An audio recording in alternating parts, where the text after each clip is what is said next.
Alright guys, here we are again. It's December the 19th. It's about 32 degrees. I don't know if you can see it in the lights coming through, but it's flurrying snow, and we're getting ready to start, and we got our Christmas dinner tomorrow, and we're smoking a Boston butt, smoking another brisket. So we got so many ashes in here, we're gonna have to clean the smoker out so we can get started. But we're gonna get a fire going, and we'll get up in about 4 o'clock and put our meat on. But we like to get our smoker preheated, so we're gonna build a fire tonight and let it stay burning, and we'll keep the fire stoked pretty good all night long. And we'll be back in a minute. Yeah, I just turned it back on. I want to show you. I don't know if you can see that in there, but it's still got some coals in there from 2 nights ago when we was out here smoking for our company Christmas party. So we're not going to clean it all the way out. We're just going to get it out far enough that we can make sure and keep plenty of wood in it. But you can see the coals in the wheel bar right here that are I'll shine a light so you can see the wheel bar. But now you can see the coals in it. And that's from 2 nights ago, so that's how well this smoker, a friend of mine built it, and it's an excellent smoker. This is an old propane tank. This is the front wheel off of a smooth run pavement roller, and I mean, everything's just kind of handmade on this old trailer and this smoker. But you talk about one more fine smoking machine. Now this is a really good cooked meat. But I just want to show you that, 2 days we still got a bed of coals.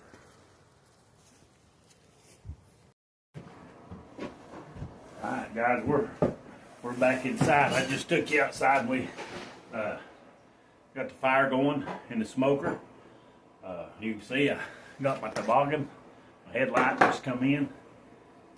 This is from a hog that we raised.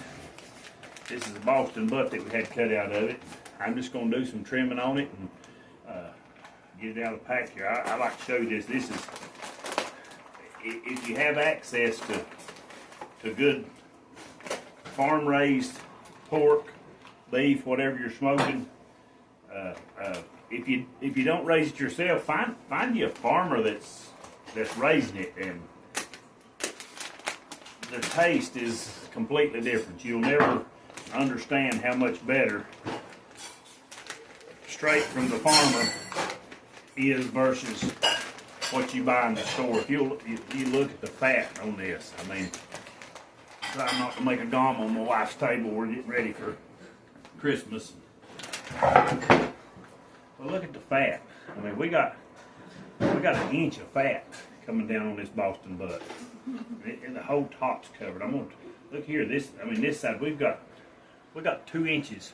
I'm a big old guy, and I got big old hands, but that's basically 2 inches of fat that we got on this Boston butt. We're gonna trim it up and season it, and I'll get back with you in just a few minutes.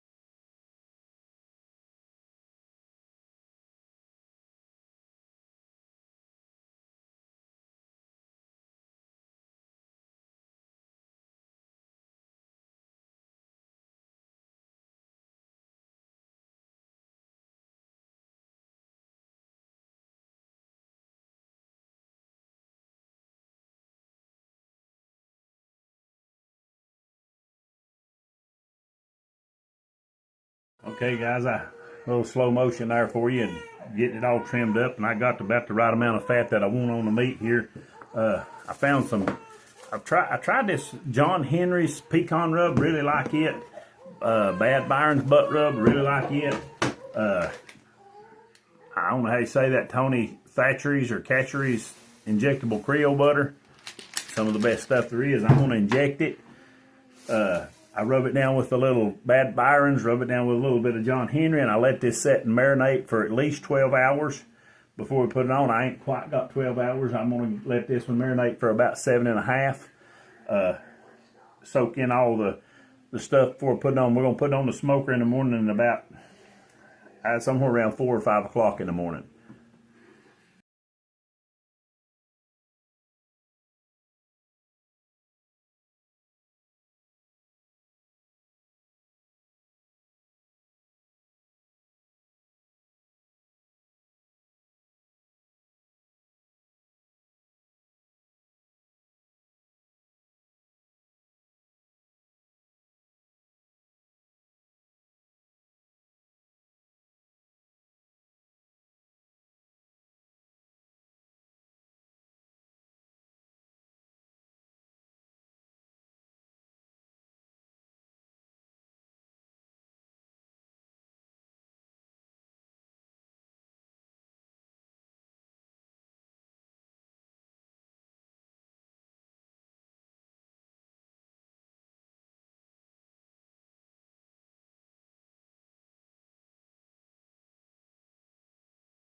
Alrighty guys, back here again with Bubba's Barbecue. There again, we're switching gears a little bit.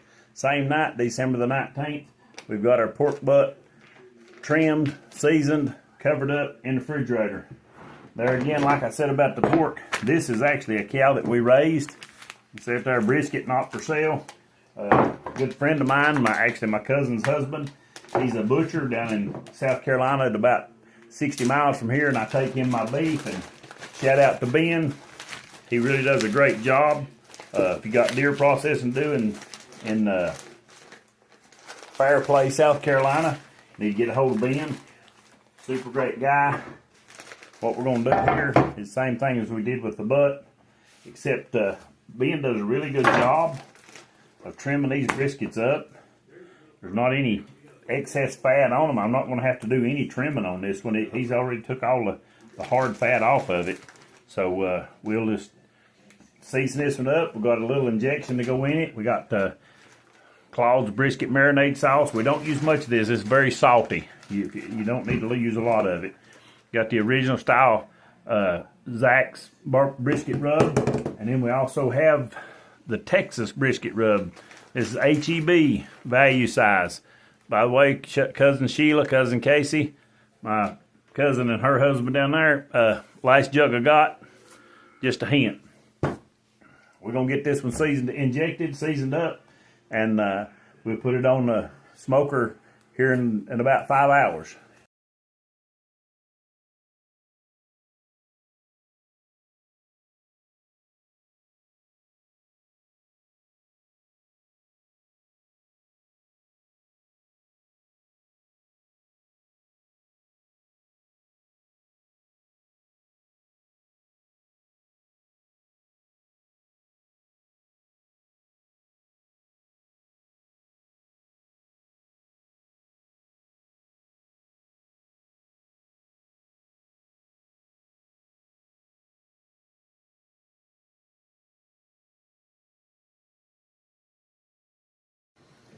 Okay guys, you can see we got the brisket done.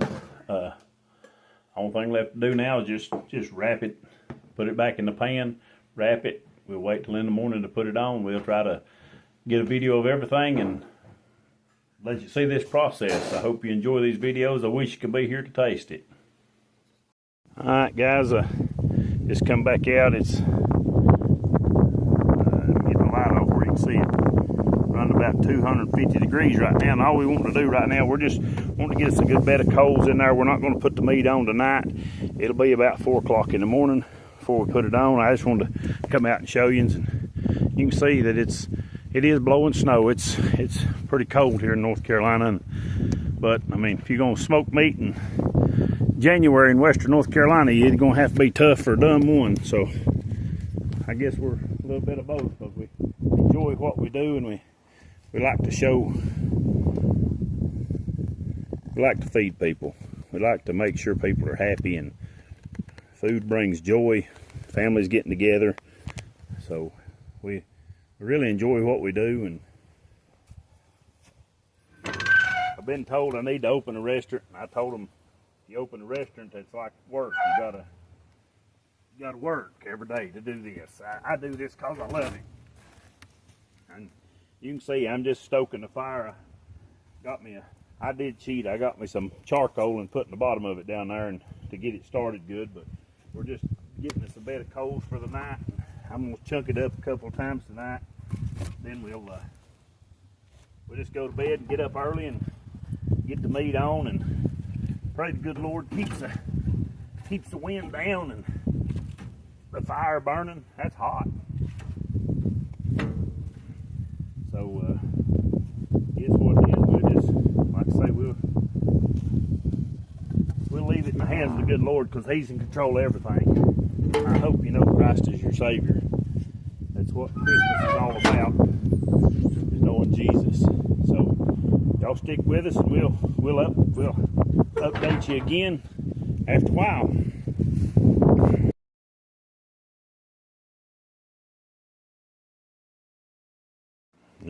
Here it is, about 5:30 or 6 o'clock in the morning.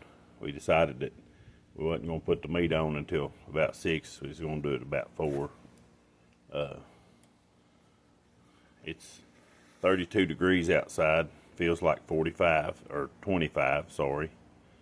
Last night I said going to smoke meat in January. We're smoking meat in December. Go out here and check on the smoker. We're standing here in the garage fixing to walk out and see what it's doing, and get the fire chunked back up good and put the meat on. Fire died down. We got a good bed of coals. We're going to chunk this fire up.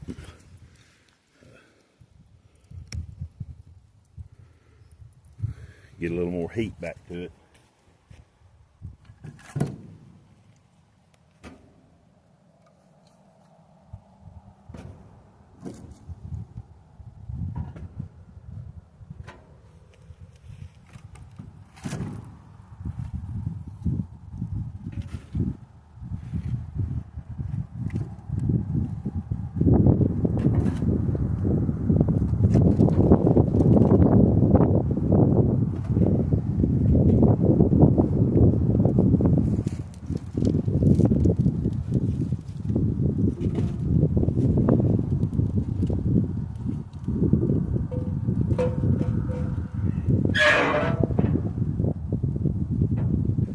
Shut the video off. I don't know if y'all can see it, but the wind's blowing and the camera's wiggling.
Alright guys, we brought you back out. It's about, I didn't show you every time we stoked the fire, about every 2 hours, but our smoker's running, sitting here, get that in the camera there I think, running 300, right at 300 degrees, just about right, considering that it's 35 degrees out here right now. It's warmed up, it's 10 o'clock, so the meat's been on for about 4.5 hours. We're going to get an internal temperature on it, kind of look at it. A lot of times I won't open my smoker until it's done. I usually just leave it shut, but I got the new little thermometer here just to meat probe, thermoprobe. I got it at Lowe's, I think. So it looks like our brisket is about done. It's just the flat off of a brisket this time. We'll get an internal temperature on it there. Oh yeah, it's 153, 154, 155. So we're pretty good on that. Our butt running about 137. It needs some more. It's a lot thicker. So we're gonna close it back up here and let it sit and just slow cook. And we'll check it here again in a couple, 2 or 3 hours. All right, guys, we're back. It's we've been smoking meat now for let's see, a little over about 7.5 hours. I've got all the smoke I want on it. I'm running, you can see the temperature about 300 degrees there. But I done wrapped the brisket earlier because it's just the flat, so I wanted to wrap it because it's thin, and I don't want to. It'll dry out if you don't. That's one of the tricks a lot of people don't think about on meat is you need to wrap it before it's done. Let it set in its own juices for 2 or 3 hours, and that really helps break down the collagens and stuff in the fat and renders it down. Makes it a whole lot more tender. As you can see, when I open this, we don't have a lot of smoke going, but look at the color, look at the bark on that brisket. I mean, or that Boston bud. I'll try to zoom in here on it. We'll get you internal temperature of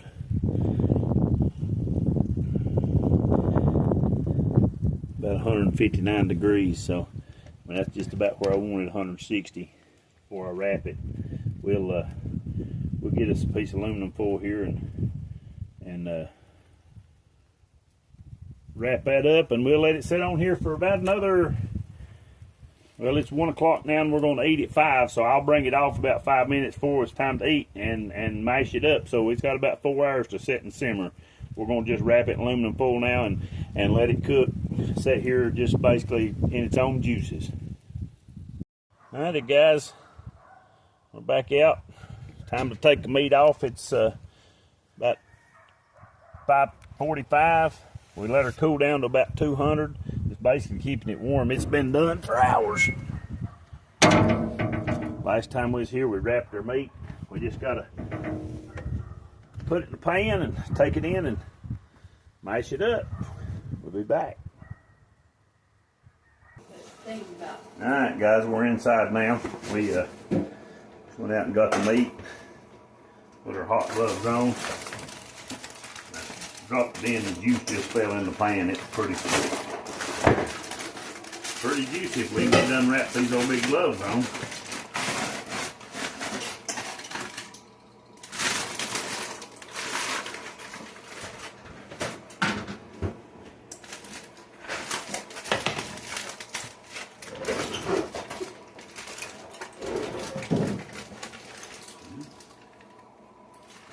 Smells good.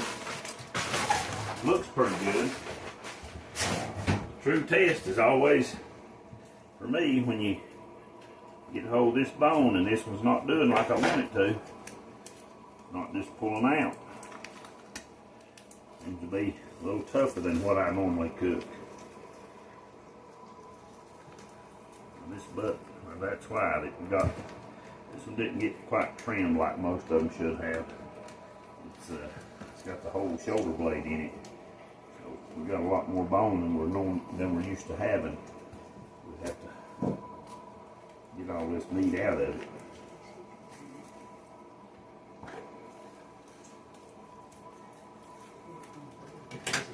What's on the edges, it just falls apart.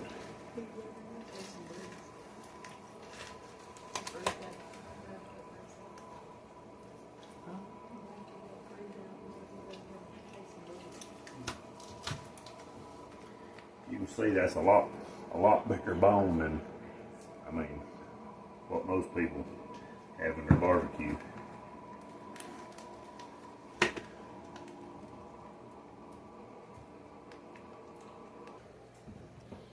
Alright, guys, you can see I got the pork butt cut up already and working on the brisket.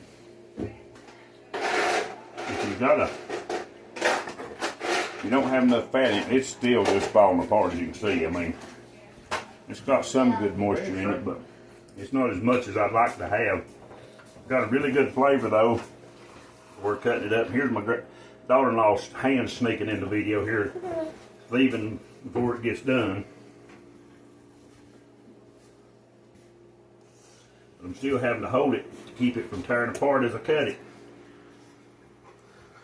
But this brisket versus the one I done 2 days ago for our company Christmas party, it was a store-bought brisket. I went to Sam's and got it.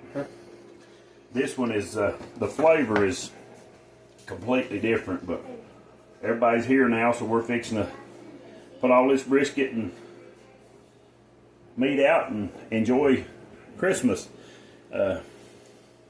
Y'all don't forget to like, share, and subscribe. God bless you. Remember Bubba's Barbecue, smoking butts since 16. And this is why we do this. That's my daughter-in-law trying to hide, acting silly. That's my son, my son-in-law, my daughter, my nephew, my other nephew. Where'd my nephew and niece-in-law go? That's my great nephew right there. That's Hayden. Tell him, hey, Hayden. Wave at him. Wave, Hayden. You're on camera. And this is grandmother. Hey. She's the one that started this whole thing. I did. 50 years ago. And you'll see, that's my other nephew and his girlfriend, the redhead there, and that's my good-looking wife. Say hey, Caleb. Oh.